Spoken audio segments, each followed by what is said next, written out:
Tonight on the World Wide Web of Weird, I figured I'd start off these first two articles just to get them out of my way so my skin will stop crawling. Yes, they're about snakes. I hate snakes, just like Indiana Jones. So we share that in common, besides a love for ancient past and archaeology and mysterious things. I hate snakes. I really do, and this guy really takes the cake. Man bitten by snakes 200 times helps create unparalleled anti-venom. Screw that. For those listening on the Paranormal Soup Radio Network, we are a webcast streaming out live to Facebook, YouTube, and Twitch. If you want to listen, I will narrate as best as possible. But if you want to watch, come on over, follow, subscribe. You can become a YouTube paid channel member. I only got 4 now. But hey, I love you all, you 4, and I got about 12 Patreons. So Patreon or YouTube, that helps pay the subscription costs for this show, like the website, StreamYard, which I need to change over, all that stuff. Enough shameless promotion. Let's get to the weird. All right. Yes, man bitten 200 times by snakes. Screw this. Tim Freed has not only been bitten by snakes 200 times, but has also been injected with venom over 700 times. Being bitten by a snake can prove incredibly serious, as evidenced by 140,000 deaths a year. Jesus. Caused by snake bites and the countless other victims who have ended up with permanent disabilities. Hoping to build up an immunity to snake bites by handling serpents, Tim Freed, a former truck mechanic, began allowing himself to be bitten on purpose, initially making the almost fatal error of being bitten twice by a cobra in quick succession, a mistake that left him in a coma. He quickly learned how to endure bites without suffering ill effects. Now, 18 years on, he has been bitten by snakes over 200 times and has also injected himself with more than 700 doses of venom prepared from poisons of various different snakes. Why? Incredibly, this all has meant that he now has a rather unique tolerance to snake bites. When Dr. Jacob Glanville, chief executive of the biotech company Syntivax, heard about this, he was keen to have Freed come in and help his team develop a new type of antivenom. Immediately, I was, if anybody in the world has developed these broadly neutralizing antibodies, it's going to be him. And so I reached out, he said. The first call, I was like, this might be awkward, but I'd love to get my hands on some of your blood. Yeah, that usually sounds awkward. The resulting anti-venom reportedly offers unparalleled protection against wide ranges of snake bites and could go on to save countless lives. Freed has even built up a protection against the venom of snakes for which there is currently no standard anti-venom treatment. Tim's antibodies are quite extraordinary. He taught his immune system to get this very, very broad recognition, said Professor Peter Quagg of Columbia University. That's crazy. I mean, it's one thing to inject yourself with a venom. You're going to have but to let the snakes bite you, I can't, no. I can't do it. I can't see it in movies. I don't like needles being injected people or snake bites in movies. I don't like any of that.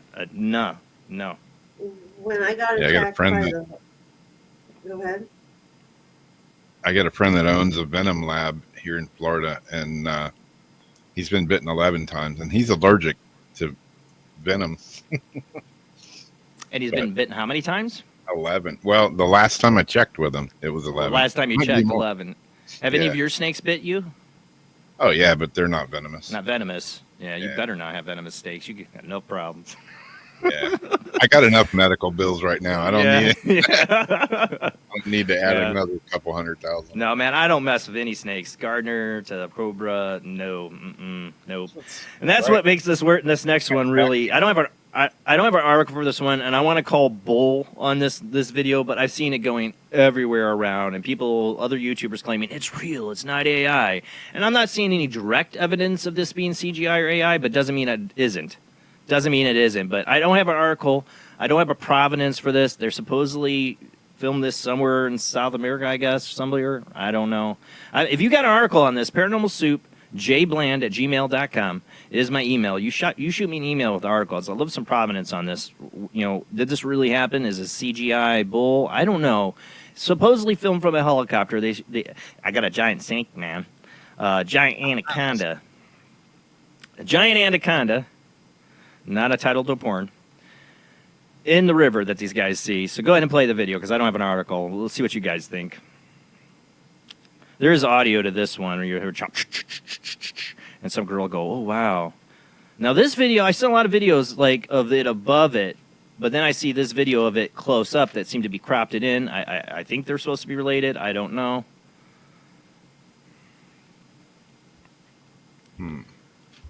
Yeah, I've seen a lot of YouTubers talking about this one. What are your guys' thoughts?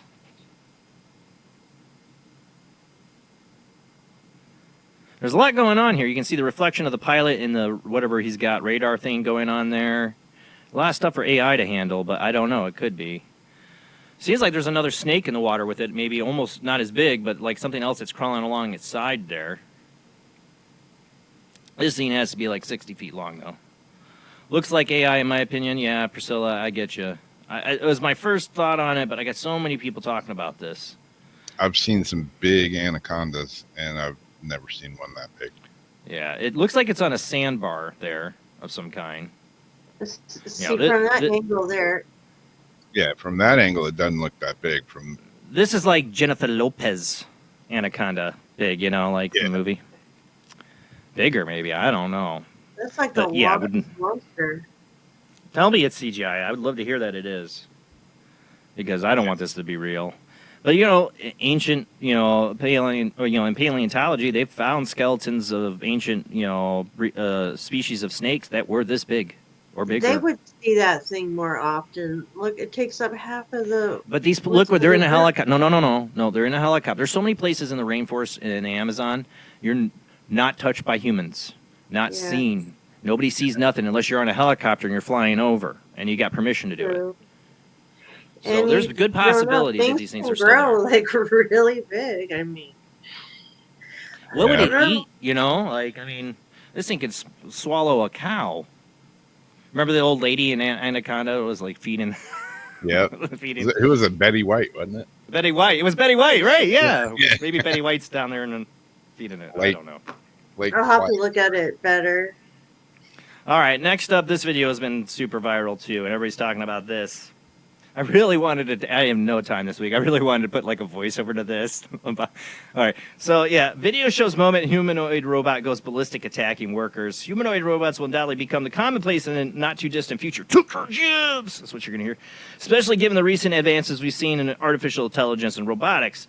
Not everyone, however, is too thrilled with the idea of sharing the world with these walking automatons. And this recent viral clip, which shows CCTV footage recorded at a factory in China, demonstrates why. It shows two men working to activate a humanoid robot hanging next to them when all of a sudden the contraption completely freaks out and starts flailing its arms wildly all over the place. The men can be seen struggling to get the machine back under control as it continues in its epic tantrum. News outlets have since reported that this is Unitree H1 robot, a type of full-size bipedal humanoid robot capable of walking around untethered and completing various tasks. Luckily, it was tethered. It's not clear what exactly went wrong with this particular unit, but the robot's antics have helped to ease concerns about what it might be like to live and work alongside such machines. Go ahead and play the video. I saw this one, and it said, "Not yet." Robot listens to Pantera. Right? He's just like, he's mosh pitching. I'm more like thinking he's like, I am sick of this crap. Screw you. I'm not working this goddamn factory anymore. He's like, yep. Like, I'm about ready to beat the crap out of you people. Yeah, you get whacked with that, man. Yeah, that's kill you. That's a solid punch. It's Helen. I'm not taking it anymore. Yeah. Look, like, yeah. Yeah, it does not look like a happy robot. And this thing's supposed to be walking around the factory floor with them. And they were about ready to untether it. What would happen if they untethered it and it started doing this? They've already had him reaching out and like throat grabbing at people. Yeah, we all know how the story's going to end. Mm-hmm. Yeah, I mean, that was the, with all the tariff wars and talk about having manufacturing here, and people are like, we don't have the skilled workers. I'm like, they don't need the skilled workers. They're building them. Yeah. I've seen this movie before. Wow. Yep. They're building them. Took our jobs. All right, let's move on. Where are we at? Oh yeah, this is another super viral one. I don't know what to think of, and of course it has ties to Jaime Maussan, UFO researcher from Mexico. Heard he's a really nice guy, but he's presented a lot of BS. A lot of BS. Now, just because he presents something doesn't mean it's BS. He's out there. Cases he's had are obviously come to him that are real, and maybe this is one. And it's really interesting because supposedly in the whole story, they filmed this orb in Colombia coming down and landing. and now have it in their possession, and now have tested it, x-rayed it, and they're finding signs of technology that is non-human. That's the gist of what's going on here. So scientists have released the first X-ray images of the mysterious sphere-shaped object recovered in Colombia, which locals claim is of alien origin. The so-called UFO was spotted in March over the town of Buga, B-U-G-A, zigzagging through the sky in a way that defies the movement of conventional aircraft. The object was recovered shortly after it landed and has since been analyzed by scientists who discovered its features 3 layers of metal-like materials and 18 microspheres surrounding a central nucleus they're calling a chip. Excuse me. Wow, that was disgusting sounding. Sorry, guys. Dr. Jose Luis Valquez, a radiologist who examined the sphere, reported finding no welds or joints, which would typically indicate human fabrication.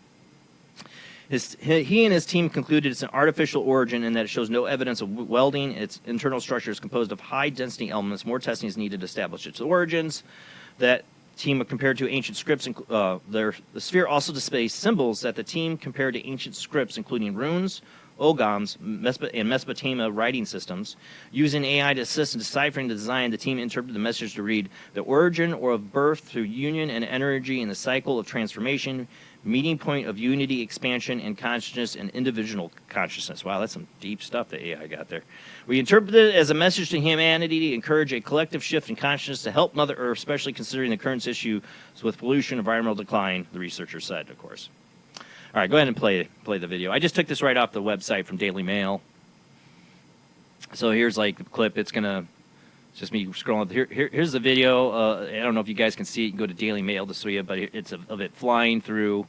I know I don't have a greatest copy here, but of the ball flying through this town in Colombia, you know. And then it just landed. And there's the what is it? The Betts family. Yeah. Had the Betts ball, in Florida. That's Yeah. what it reminds me of. Theirs didn't have any scripts or writing on it. It was just a silver ball, but about the same size, I think. Very close. Yeah, it's weird that, like, you see this, there was that Betts sphere, you watch the, Let it play here. It's going to show some more here in a second. Sorry, ad. Here we go. This is them testing it. But what are you saying, Rob? like, watching Skinwalker Ranch, they've seen orbs there, and filmed orbs. It's weird that, it's like, are these spaceships, or are these like drones in a way from who knows where? I don't know. Yeah, probes or something like that. Yeah. Or is there little tiny aliens inside? But then again, do I trust this story? Yeah, exactly. I don't know. It's interesting. More will have to be said or shown. Because I've seen it with other things in Mexico. They say, oh, it's tested by scientists. You find out it's a guy who has no scientific background. He put a PhD next to his name and has no background to be testing or doing anything. So I don't know. I mean, it's interesting. It seems like this could be pretty legit. They got videotape of it coming down. So I'm interested to hear more, see more come out of this. More people talk or that were involved in it, that it came down. I want interviews. I want details. More. I mean, it's great as being scientifically studied, but you need to peer review that. You need to let other people study it. And is that going to happen? I don't know. When other people study it and say the same things, then we're rolling. Then we're rocking and rolling with some real evidence. So I hope they do some peer-reviewed studies of this. Let somebody else, another university, take a look at it. Maybe in America. Protect it, yeah, because somebody might try to steal this thing. I'm keeping my big balls where they're at. Yeah. All right. Next up, this has got alien script on it. This next one is ex-NASA official claims to have seen a flying saucer with USAF logo on it. Dr. Gregory Rogers, former NASA chief flight surgeon and Air Force major, has spoken out about something he had witnessed back in 1992 at Cape Canaveral, Florida.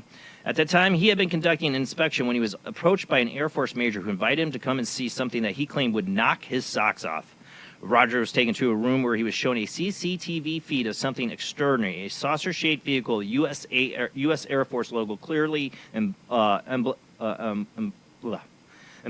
upon it. Sorry, I cannot talk. I would estimate it was about 20 feet wide, probably 8 to 10 feet tall, and it had a shallow dome on top of it, you recall. There was no antennas. There was no flight control surfaces. Everything was very smooth and blended. I saw no rivets, no seams, nothing. Everything was white, but there was a vertical black rectangle at the o'clock, the 6 o'clock, and then 9 o'clock positions on the upper half of the vehicle. Without warning, the object began to move, and all of a sudden it just lifted up as smooth as could be, said Rogers. Once it got up maybe 3 feet above the concrete surface, it rotated completely around clockwise 1 revolution, then it revolved counterclockwise 1 revolution. Amazed by what he witnessed, he turned to his Air Force major for an explanation. We got it from them, the major replied, pointing up at the sky. Rogers never saw the craft again, and to this day remains adamant that what he saw was genuine. So, another person coming out many years later that worked in the government and worked for NASA, and saying, okay, yeah, I saw we had reverse engineered stuff. The more the snowball comes, the more people feel comfortable coming out. Problem is, there's some people coming out of the government that don't help our cause, and I don't know. I don't like to be a crap starter or talk badly about anybody. Like Hami Musan, I've heard he's a really nice guy, but I can point out several cases of just pure fraudulent bullcrap that either he was fooled and then he's not very good, or he just ignored and presented it for the views, I guess.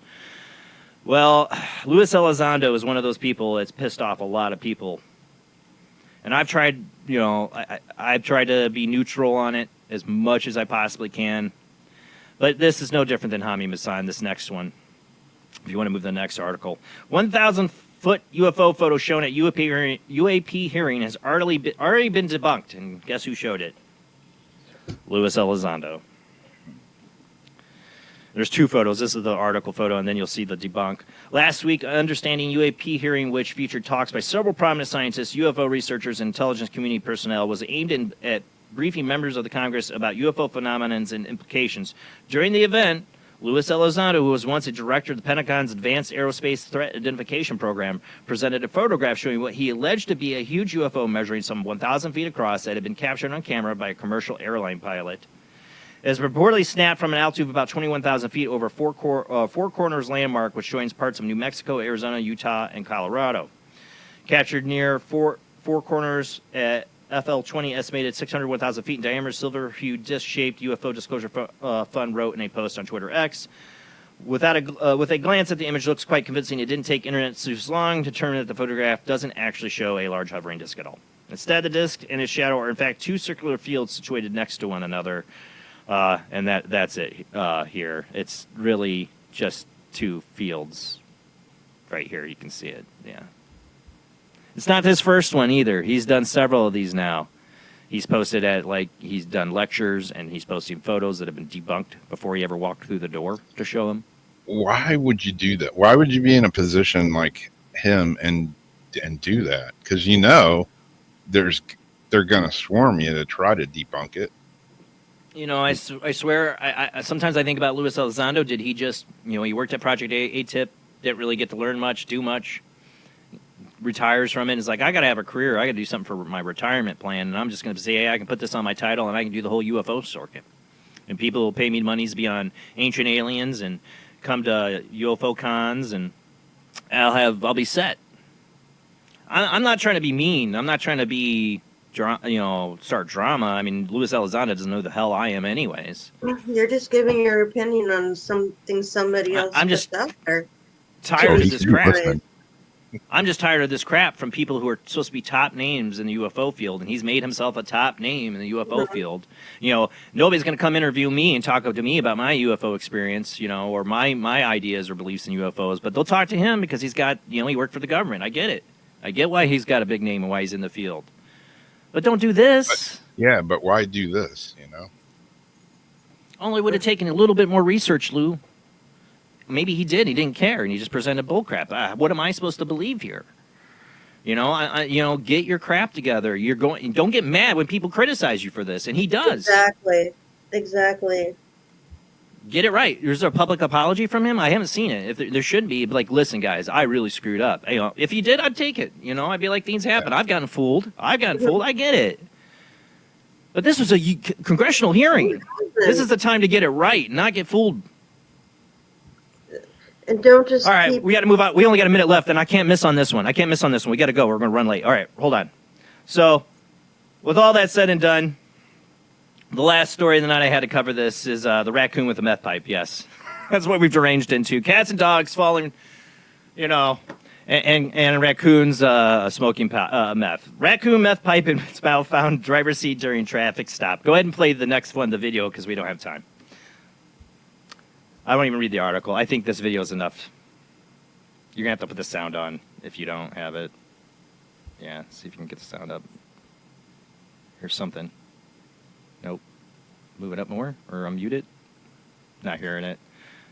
Anyways, this cop is totally, already arrested, put the lady in the car, and he walks up here and sees this. He's losing his crap. If you've seen this video, I'm sure people have seen the video.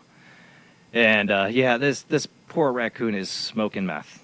Not really. He's grabbing the pipe, and then he grabs another one when they take it away. Oh, Jesus. There it is. Like where society's gone to. We even got raccoons smoking meth now. Drugs are bad, okay? This cop really loses his crap, though. You should have heard this video. He can't hold himself together. And she's like, I don't know where that crack pop came, or meth pipe.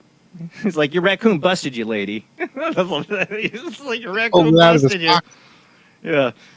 Yeah, her mom shows up to get her car, and I guess it's their pet raccoon. I forgot, what was the name of the raccoon? Oh, close goes. What was the name of the raccoon? Chewy. Chewy's going into rehab now. He's going to get the help he needs.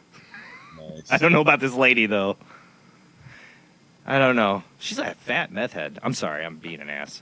But when you see her, I'm like, wow. Cocaine hippos and stuff, it makes me sad. Her mom's trying to get the meth pipe from the he's like, no, ma'am, that's evidence now. Thank you. That's it for the World Wide Web of Weird. Our guest tonight is Steve Burgess. We're going to talk about his newest book, Adventures in Hypnotherapy. Was I Under? Have you been regressed? Have you done any kind of regression or hypnotherapy tonight? We will open up the phone lines later. I'd love to hear your thoughts or your experiences on that. If you have questions about getting a past life regression, this is your guy tonight. You definitely want to talk to later in the show. And even, or like me, I mean, I've had